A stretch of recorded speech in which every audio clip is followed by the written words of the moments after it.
Yeah, so the the morning of our wedding day, the nerves, yeah.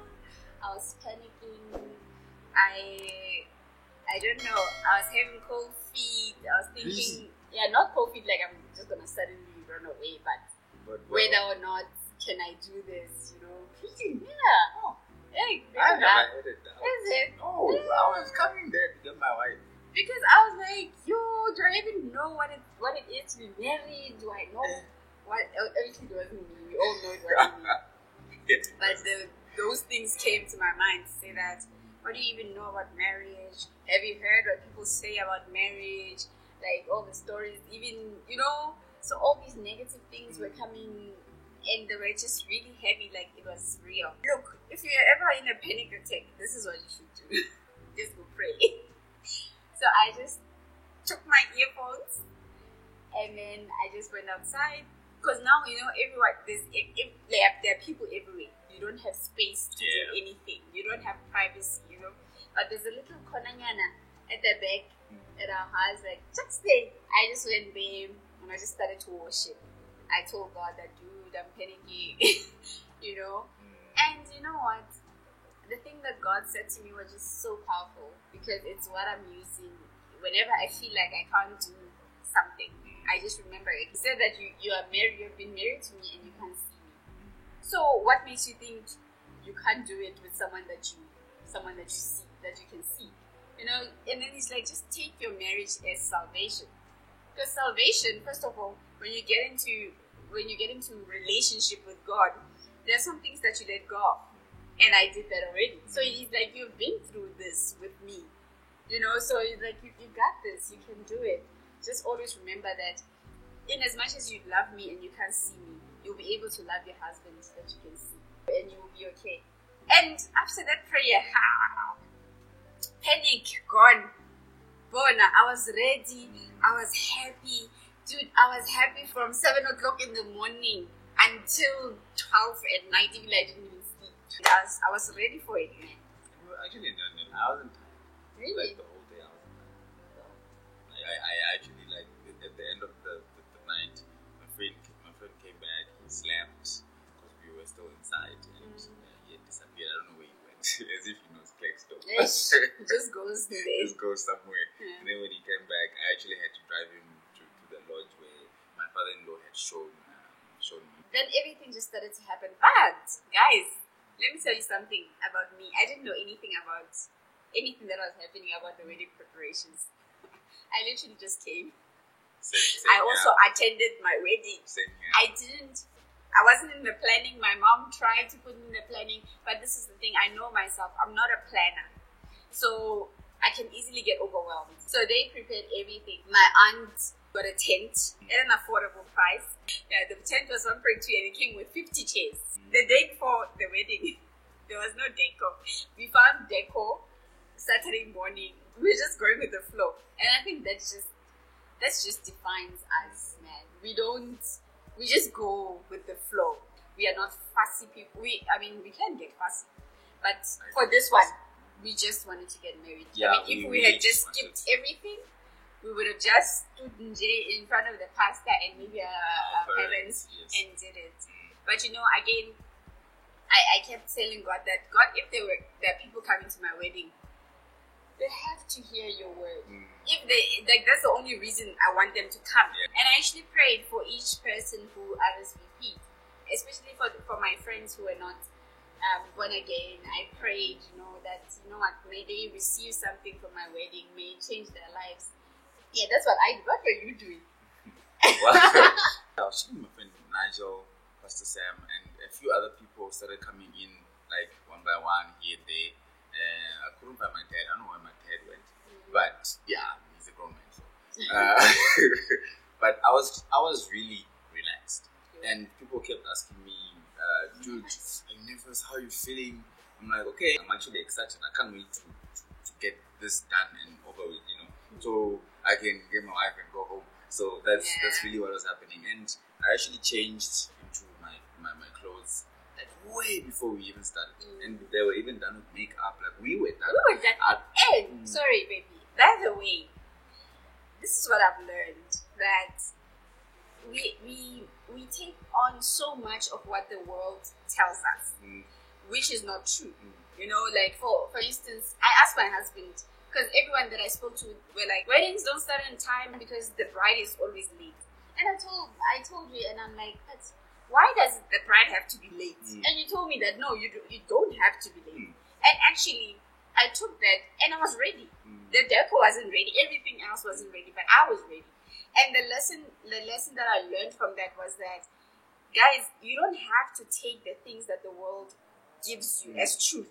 Just because 10 people have gone through it the same way, it doesn't mean it's the standard of the thing. It's like when people say, maybe in your family, people die at the age of 20, you know, and then all of a sudden you take that as your thing. Oh, yo, when I get to 20, then I'm gonna die. Stop it. Yeah. You know, just stop it. So now we were ready. The decor had come. The people were coming. The people had been there. People and taking guys, if you know who baked those cookies at my wedding, hey, those cookies were very nice. A lot of things happened at our wedding, and we don't know anything about it. So whoever you are, thank you. So the cookies were delicious. I don't even, and they were a lot.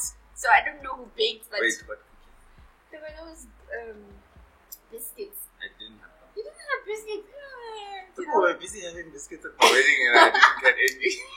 And I love the people that I was with in my preparation room. Jay, my beloved, Lebu did my makeup.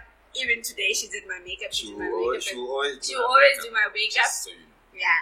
She might just know. If she didn't know, yeah, now you know. Lebu, you are always going to be doing her makeup. You know, and the atmosphere where I was getting ready was just so relaxed. You know, my beloved was doing her maid of honor things.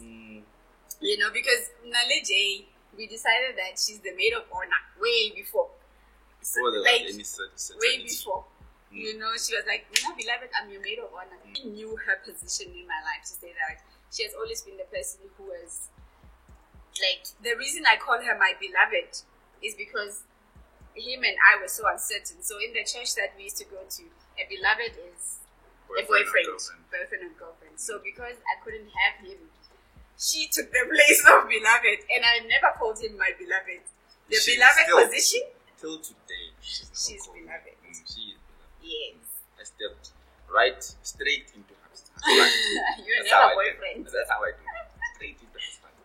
The people that were at our wedding and on our program are just, they're our sisters. Yes. Like the people that we went to church with. The MC Shirley. Opening prayer. Monica. Opening prayer and then closing prayer. It was Inonge. Yes. So all those people are people that were really for our relationship. From the way they've been with us, you know, not only our relationship, but they've been with us they've personally. Just been friends, like at different times of our lives. Yeah. So they've been sisters, and we love you guys so much. Pictures love you. So now we are walking in, and I tell my dad that, Dad, I want you to walk me into the thingy, like into the tent. I was like, you should have told me. I would have worn my suit. And that time he was wearing a blazer and just jeans. But that's how I wanted. And you looked good. You had a blue blazer like your man here.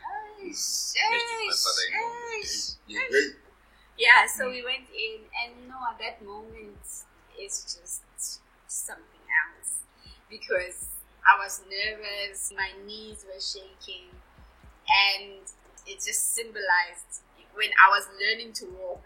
I may not remember learning to walk, but I know that he was there holding my hand, you know. So it was like I was in two worlds. That if anything, this is how it felt, and now I'm walking into something else, and he's holding my hand, and he had been holding my hand all my life. So it was. I'm not gonna cry. It was. She's gonna cry. No.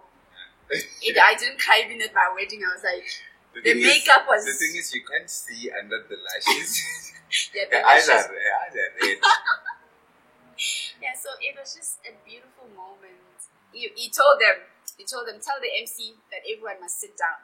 Do you know that at weddings, when the bride comes, everyone stands up? Yeah, which never made sense for me though, because people must see the bride come. Yeah. You shouldn't get up, and then now all of you are the same height with the bride. Yeah, and then you can't see her, no. So That's my dad legit. was like, everyone must sit down.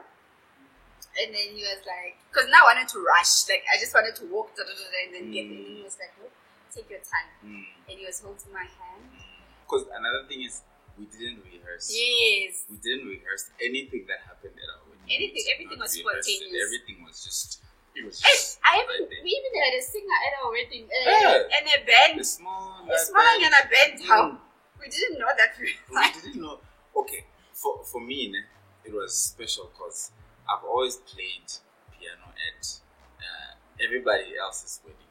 So if there's one thing I wasn't going to be happy about, if I had to pay for it, was paying for someone to play at my wedding. The guy was singing, or I don't know if the guy who was singing was actually a musician. The guy who was He singing, learned. the guy who was playing the piano. Yes. Both Apparently, my dad was telling me. So my dad is a musician, Nai. So my dad was telling me that he was going to perform somewhere else actually that night. Yeah, in another I think it was country. Botswana. Yeah, so he came. I didn't even know. But Thank you. Yeah, so we walked in, and obviously, but you know what? I was nervous when I was walking in, but when I saw you, obviously my dog, I was like, yeah, wow. the sun, that's my body there. I Yeah. was like, dude, you're here. So I didn't know the part, the handing over, how it was supposed to I happen. also didn't know. I just took. The people who came for a wedding did come. Yes, they came with love, and people understood our I journey. really felt the love. Everybody was crying. Yeah, why were you all crying? Yeah, why were you? Okay, I cried too. But why were you crying? Yeah, you understand. Why were you crying? I didn't cry. Solid as a rock. Are you woman? Yes, but the tears, I can't really, the lashes. The You can't lashes see also it. was doing. Hey, I loved the presence of God that is at our wedding. Where the presence of God is, there's freedom. And if you knew our story, if you knew anything about us, like you felt, there was some, please comment what you felt, because there was just something in the atmosphere. Yes. And for once, at a wedding, it was my wedding, but I was also like surprised because I've been to weddings, but that thing that was there, and I love that the focus was not on us. We were not so glamorous. It really wasn't nice. So whatever it was just so amazing. The presence that was there. Most of our, my church people could not come, but I wasn't sad that they couldn't come, because why? Our church members, our cell members prayed for us. Yeah, And their prayers went ahead of us. And for me, when I saw that, I'm like, oh, they are here. Because their prayers are here, Their prayers weighed more than their presence. So I just want to thank our support system, because one thing about our weddings that we're so supported. You know how nice it is to be supported? Yeah. Especially after a time where you were never supported. You really feel it and feel you it. appreciate it even more. I think God was just trying to show us that you don't need people. No, we love people, and God uses people. But even when God uses a person, He is the source. So don't hold on to people, hold on to God. The source is God, who can do everything for you. He can send anyone. I mean, look at Abu Nigel. They came at a time where, we needed them. She had 3 bridal showers. Yes. The third bridal shower was from Nigel and his friends. Yeah, and I didn't even know them. It was my first time. He's my friend. He threw her. We were just going bowling. All of a sudden, I have a bride-to-be ice cream and everything. For free. She got an ice cream for free. Yeah. So it was really nice. And even my bridal showers, I don't have a lot of friends. When I got born again, all the people just got wiped out. So Yeah. now I only had understand. a few people. And I was like, okay, if I get married, God, who's gonna throw me a bridal shower? Yeah. Because I don't have friends. And that was a thing for me. It was something that was in my heart. And the way God did it. At work, the bridal shower that surprised me. Home cell, that home cell will always do something for you. Even be expecting. Yeah, if they don't do, you'll be like, how home cell? What happened to you guys? The only thing I remember from my bridal shower was people will tell you advice, but know that this marriage is yours. The rest that you said, I don't remember. Sorry, I was shocked. And then after that, I got excited after when I got home. And I got home and I had to deal with what you guys had done. I thought that was all.